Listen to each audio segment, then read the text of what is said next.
Vote चोरी के मुद्दे पर मोदी को घेर रहे थे राहुल गांधी। मोदी के पुराने साथी ने आरोप की बखिया उधेड़ दी। आज पीएम मोदी और अमित शाह खुश तो बहुत होंगे।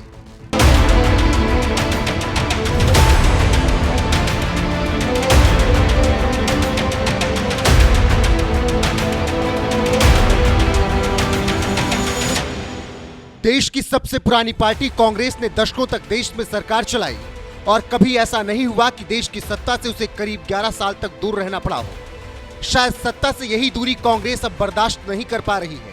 यही वजह है कि साल 2014 से देश की सत्ता संभाल रहे प्रधानमंत्री नरेंद्र मोदी से सियासी जंग के मैदान में जब कांग्रेस नहीं जीत पा रही तो सबसे पहले बीजेपी पर ईवीएम हैक करके सत्ता हासिल करने का आरोप लगाया और जब इस आरोप को जनता ने सिरे से नकार दिया तो अब यही कांग्रेस मोदी सरकार पर वोट चोरी का आरोप लगाने लगी है, जिसे अब मोदी के पुराने साथी रहे प्रशांत किशोर ने ऐसा मुंहतोड़ जवाब दिया है कि एक झटके में राहुल गांधी के सो कॉल्ड हाइड्रोजन बम की हवा निकल गई।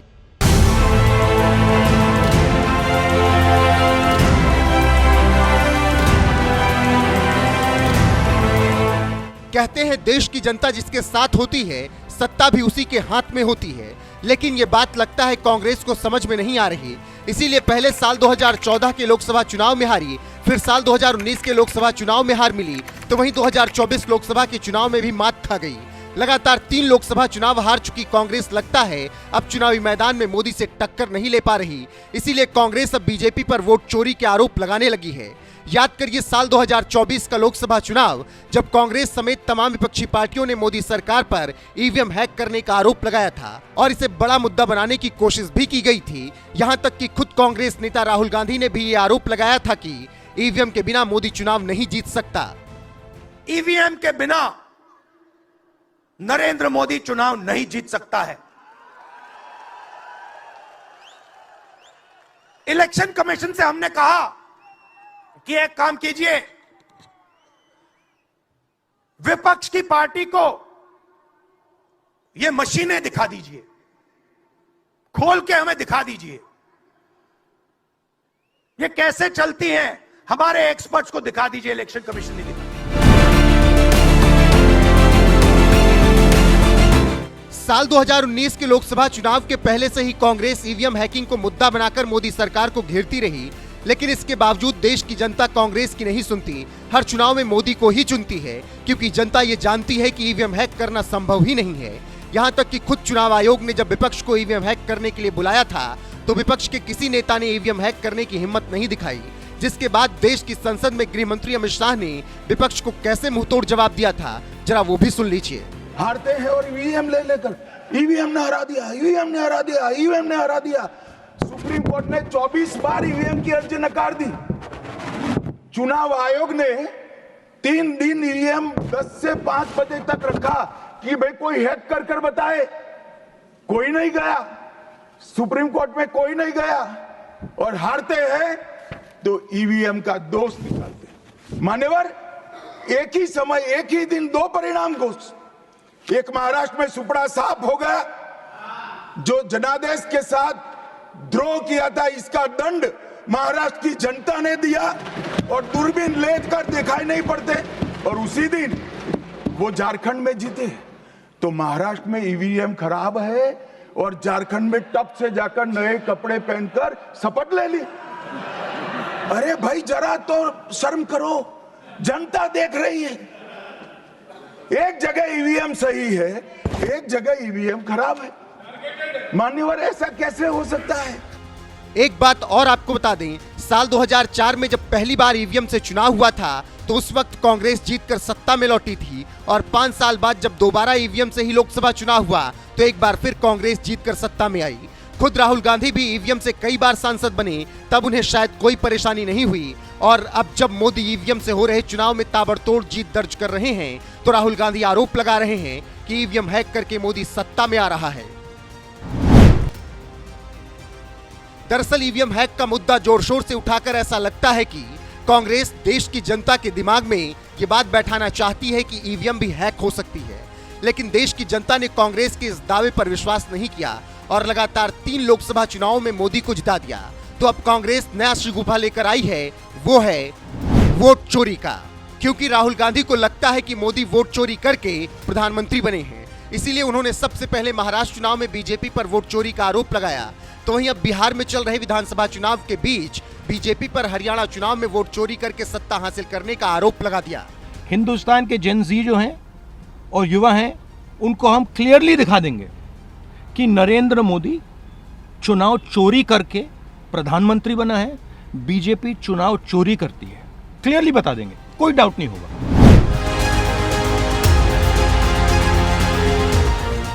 राहुल गांधी ने वोट चोरी का आरोप लगाते हुए बीजेपी शासित राज्यों के नाम तो गिना दिए, लेकिन हिमाचल प्रदेश, तेलंगाना और कर्नाटक जैसे राज्यों का नाम नहीं लिया, क्योंकि इन राज्यों में कांग्रेस की सरकार है और जहां कांग्रेस की अपनी सरकार है, भला वहां कैसे राहुल गांधी वोट चोरी का आरोप लगा सकते हैं।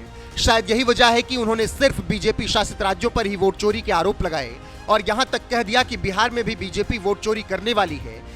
जिन्हें बिहार में चुनाव लड़ रहे जनसुराज पार्टी के संयोजक प्रशांत किशोर ने मुंहतोड़ जवाब देते हुए कहा कि बिहार में वोट चोरी का मुद्दा न कभी था न है। राहुल गांधी विपक्ष के नेता के तौर पर भाजपा से लड़ रहे हैं। अरे भैया, ऐसा है, ये वोट चोरी का मामला बिहार में आप लोग भी जान रहे हैं कि कभी ना मामला था ना है। और राहुल गांधी विपक्ष के नेता के तौर पर भाजपा से लड़ रहे हैं, वहाँ पर जो कर रहे हैं वो करें। इलेक्शन कमीशन समझे, राहुल गांधी समझे, नरेंद्र मोदी जी समझे।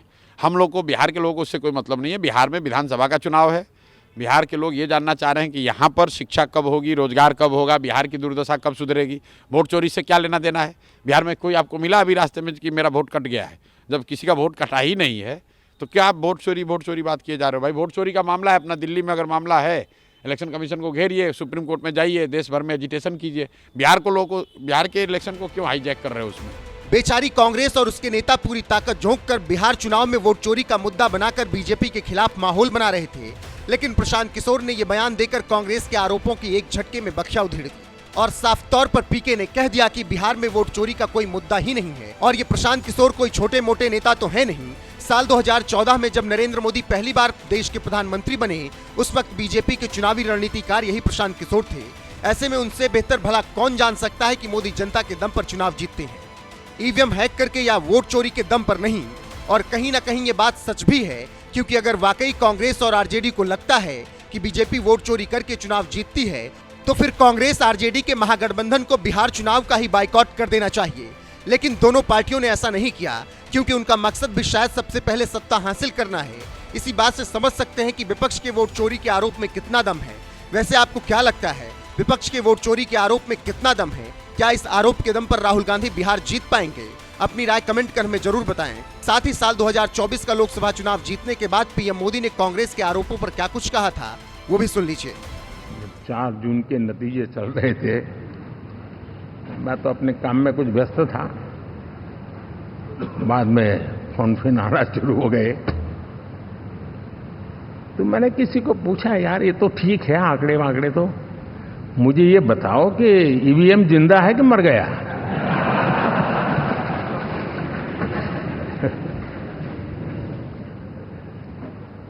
क्योंकि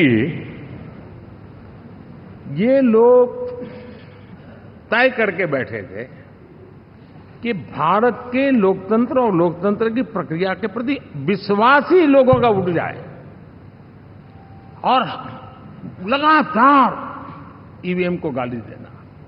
और मुझे तो लगता था कि शायद इस बार वो ईवीएम की अर्थी का जुलूस निकालेंगे, लेकिन 4 जून शाम आते आते उनको ताले लग गए, ईवीएम ने उनको चुप कर दिया। ये ताकत है भारत के लोकतंत्र की, ये ताकत है भारत की निष्पक्षता की, ये भारत की ताकत है भारत के चुनावी तंत्र की, चुनाव आयोग की। और मैं मानता हूं कि ये आशा करता हूं कि 5 साल तो अब ईवीएम शायद मुझे नहीं सुनाई देगा, लेकिन जब 29 में हम जाएंगे तो फिर से शायद ईवीएम को लेकर के नाचने की शुरुआत करेंगे, क्योंकि इनके सुधरने की संभावनाएं बहुत कम है। आप देखिए, चुनाव के समय मैंने पहली बार देखा, शायद हर तीसरे दिन इलेक्शन कमीशन के काम में रुकावट आए, इसके लिए सुप्रीम कोर्ट के दरवाजे खटखटाए गए, भांति भांति के एप्लीकेशन, और एक ही टोली थी। और लोकतंत्र के प्रति जिनका भरोभार अविश्वास है, ऐसे लोग सुप्रीम कोर्ट का उपयोग करते हुए कैसे रुकावट डाले, इसका निरंतर प्रयास करते रहे। और चुनाव आयोग की ताकत का एक बड़ा हिस्सा अदालतों में, इस पीक अवर्स में, चुनाव के पीक अवर्स में, यानी कितनी निराशा लेकर के ये लोग मैदान में आए थे कि उन्होंने पूरा हमला उसी इंस्टीट्यूट पे लगा दो ताकि चुनाव के कोई भी परिणाम आए, हम दुनिया के सामने भारत को भी बदनाम कर लें। ये षड्यंत्र का हिस्सा था दोस्तों, और कभी भी देश उनको माफ नहीं करेगा। साथियों, इंडी गठबंधन वाले जब ईवीएम का विरोध करते हैं तो मैं सिर्फ एक चुनाव के रूप में नहीं देख रहा। मैं मानता हूं ये लोग मन से पिछली शताब्दी के सोच वाले लोग हैं। वे टेक्नोलॉजी को हम महत्व न समझते हैं, न टेक्नोलॉजी स्वीकार करने को तैयार है। और ये सिर्फ ईवीएम में दिखाई दिया, ऐसा नहीं, यूपीआई में दिखाया।